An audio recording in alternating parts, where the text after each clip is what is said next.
जिल्हा परिषद आणि पंचायत समितीच्या निवडणुकीच्या निमित्तानं भारतीय जनता पार्टीचे अधिकृत उमेदवार माझी पत्नी वंदना शिवाजी कांबळे आणि दौंड पंचायत समिती गणाच्या उमेदवार सोनाली दिगंबर माडे यांच्या प्रचाराच्या निमित्तानं आज या ठिकाणी आपल्याला कमळाच्या चिन्हासमोर बटन दाबून यांना विनंती करण्यासाठी खास करून उपस्थित असले तालुक्याचे तरुण नेते रणजित बबनराव शिंदे या निमित्तानं उपस्थित असलेले आमच्या स्टेजवरचे जवळगावचे सर्व आजी माजी पदाधिकारी उपस्थित दौंड आणि या परिसरातील सर्व मतदार बंधू भगिनी तरुण मित्रांनो, उद्याच्या 7 तारखेला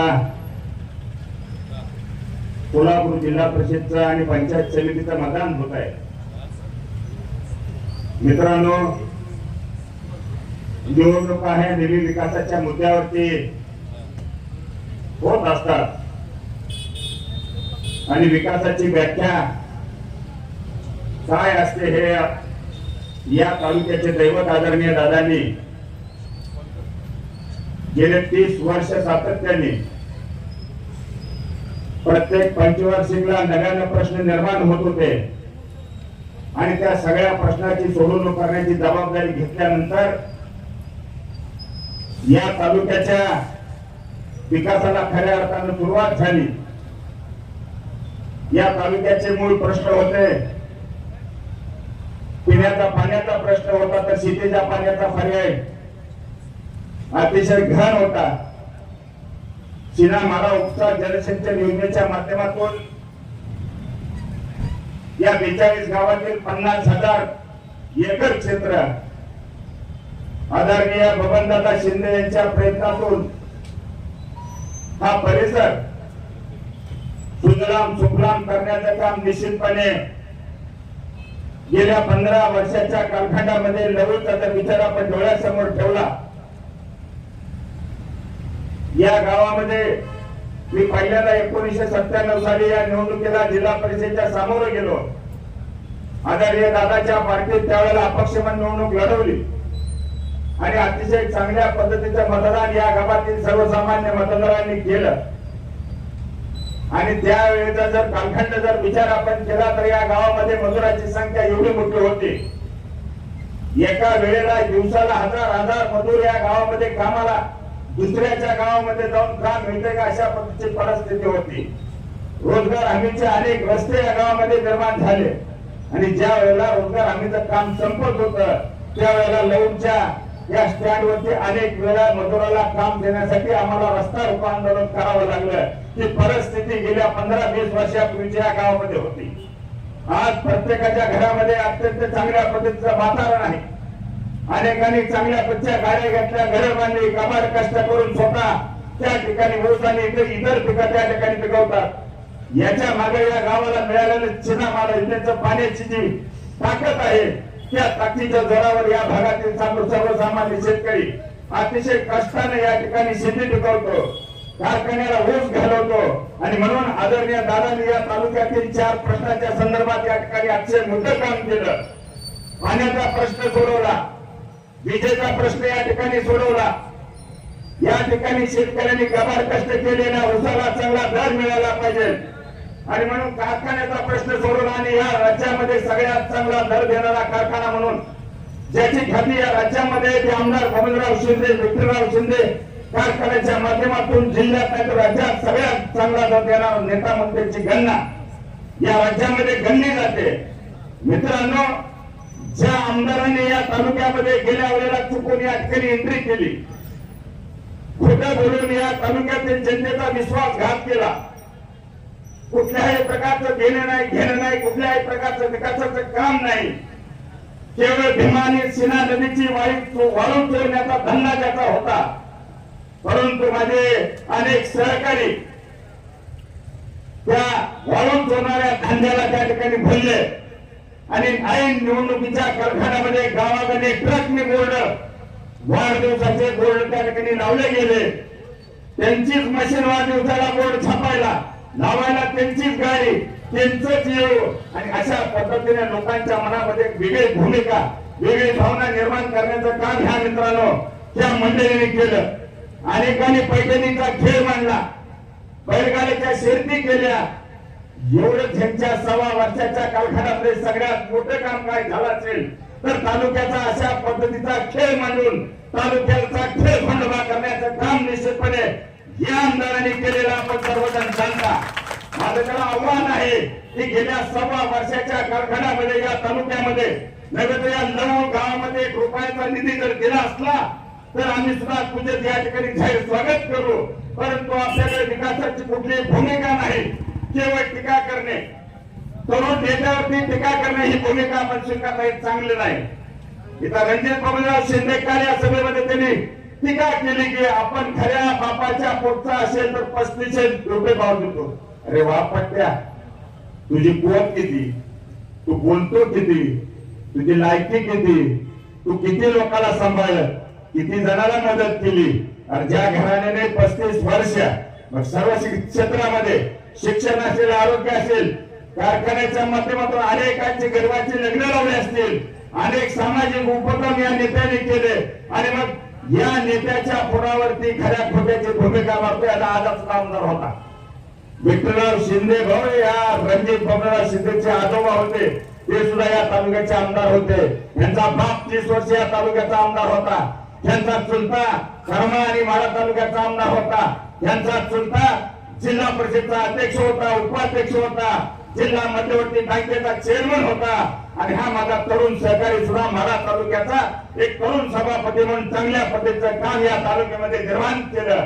आणि म्हणून बापाच्या आपण जर खऱ्या बापाच्या पुढच्या असाल तर जो आपण या विधानसभेच्या निवडणुकीमध्ये दिलेला शब्द होता, माझ्या गोरगरीब शेतकऱ्याला की मी 3500 रुपयाचा भाव देईन. अरे तुझं थोबाड कुठे गेलं, बंद झालं का आता? केवळ सांगतोय रणजित बबनराव शिंदेला सांगतोय, अरे तू तुझ्या बापाच्या औलाद खरा असतील तर 3500 रुपये पहिलं दे.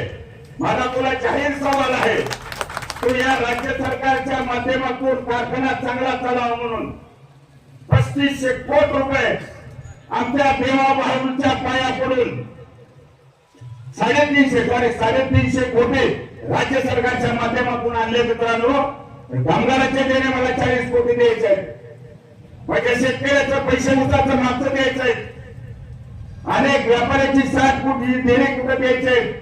आणि म्हणून 350 कोटीचा प्लॅन त्यांनी सरकारला दिला. आणि अतिशय खोट्या पद्धतीनं या ठिकाणी शासनाची दिशाभूल केली, पण माझ्या सर्वसामान्य शेतकऱ्याची, नागरिकांची सुद्धा निश्चितपणे त्या ठिकाणी दिशाभूल झालेली आपण आम्ही सर्वजण पाहतोय. मित्रांनो, कारखाना चालवणे का आयडिया गमवण्याचं काम नाही.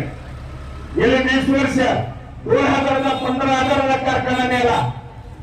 कशासाठी नेला? तालुक्यामध्ये माहित होतं दादाला, सिनेमाच्या माध्यमातून ऊसाचं क्षेत्र वाढते आणि माझ्या शेतकऱ्याला अडचण येऊ नये भूमिका त्या ठिकाणी निश्चितपणे नेत्यांनी मांडली.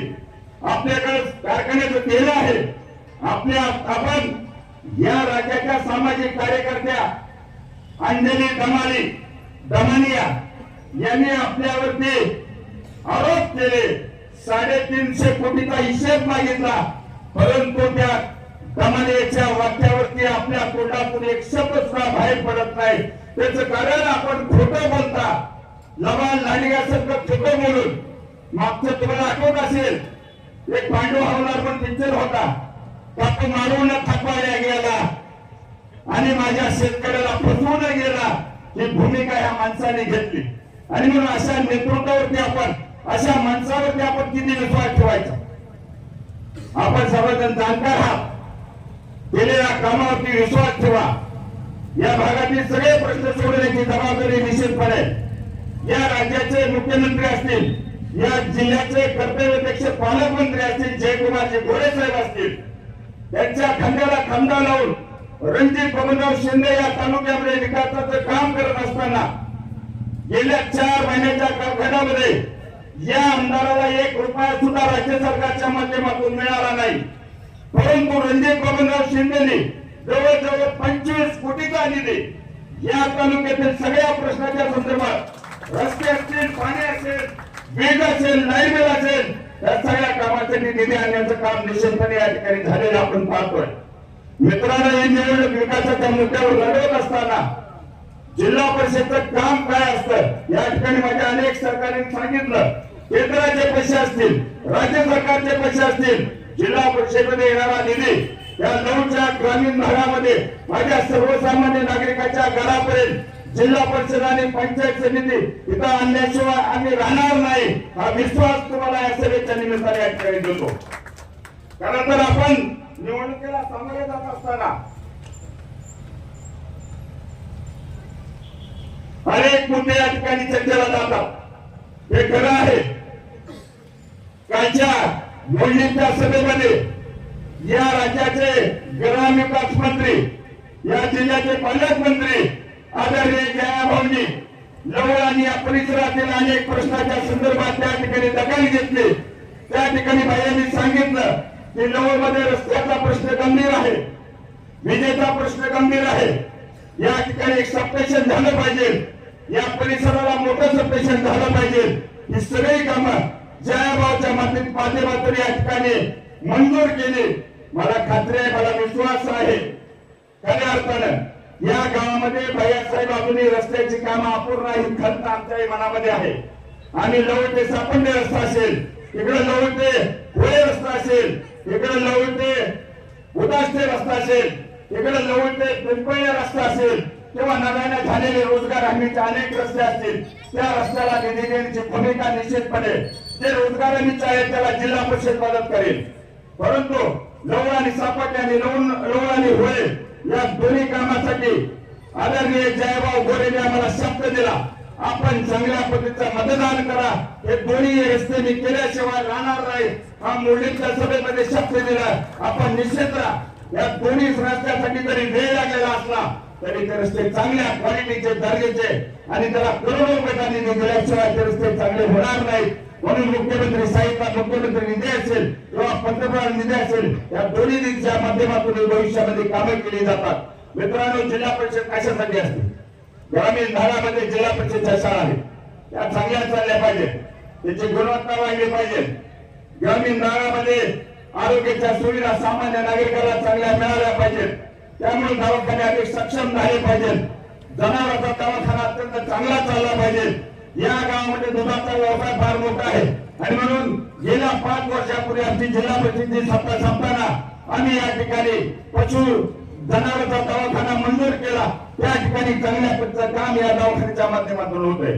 समाज कल्याण खात्याच्या माध्यमातून दलित वस्ती सुधारण्याचा कार्यक्रम असेल, अपंगाला काही मदत करायची भूमिका असेल, या सगळ्या योजना जिल्हा परिषदेच्या माध्यमातून त्या ठिकाणी निश्चितपणे राबवल्या जातात. आणि म्हणून महिला बाल कल्याण असेल, या भागातील महिला अधिक सक्षम झाल्या पाहिजेत. स्वतःच्या पायावरती उभं राहण्यासाठी त्यांना स्किल डेव्हलपमेंटच्या माध्यमातून त्या ठिकाणी काही कोर्सेस आपल्याला देता येतील का, याचं नियोजन सुद्धा राज्य सरकारच्या माध्यमातून, जिल्हा परिषदेच्या माध्यमातून या ठिकाणी केलं जाईल. आणि लवळ परिसरातील हजारो महिलांना स्वतःच्या पायावरती उभं राहण्यासाठी एक चांगल्या पद्धतीचं स्किल डेव्हलपमेंटचा कोर्स राबवून त्यांना मदत केली जायला पाहिजे. अशा पद्धतीची भूमिका, अशा पद्धतीचं काम निश्चितपणे जिल्हा परिषदेच्या माध्यमातून होत असतं. मित्रांनो, यामधलं मी पीएचडी आहे. गेले 6 ही माझी 6वी निवडणुकीची वेळ आहे. मला जिल्हा परिषद कशी चालवायची, पंचायत समिती कशी चालवायची याची अक्कल आहे. तुम्ही निश्चित राहा. जिल्हा परिषदच्या सगळ्या योजना या गावामध्ये मागेल त्याला मिळेल. मी चर्चा केली साहेबांशी. आता नव्यानं 2026 सालापासून 5 लाख रुपयाचं विहिरीला अनुदान नव्यानं मंजूर झालं. रणजित बाबूराव शिंदे गेल्या वर्षी 1,500 विहिरी या गावातील, या भागातील माझ्या सर्वसामान्य शेतकऱ्याला 4.5 लाख रुपये त्या ठिकाणी देण्याची भूमिका केली. कुठल्याही भागामध्ये कुठल्याही शेतकऱ्याला राजकारण न आणता त्याला गरज त्याला मदत करण्याची भूमिका आदरणीय बबनदादा घेत असतात. म्हणून माणूस या नात्याला लवळ आणि परिसरातील सर्व जागरूक होतात. आणि उद्याच्या 7 तारखेला कुणाच्याही भूल नकला बळी न पडता कमळाच्या चिन्हासोबत बटन दाबून आमच्या दोन्ही, माझी पत्नी, मी भगिनी मानणार आहे, माझी बायको आणि माझी भगिनी सोनाली दिगंबर माळी यांना प्रचंड बहुमताने विजयी करावा, अशा पद्धतीचे आग्रहाची आणि नम्र विनंती करतो आणि सांगतो.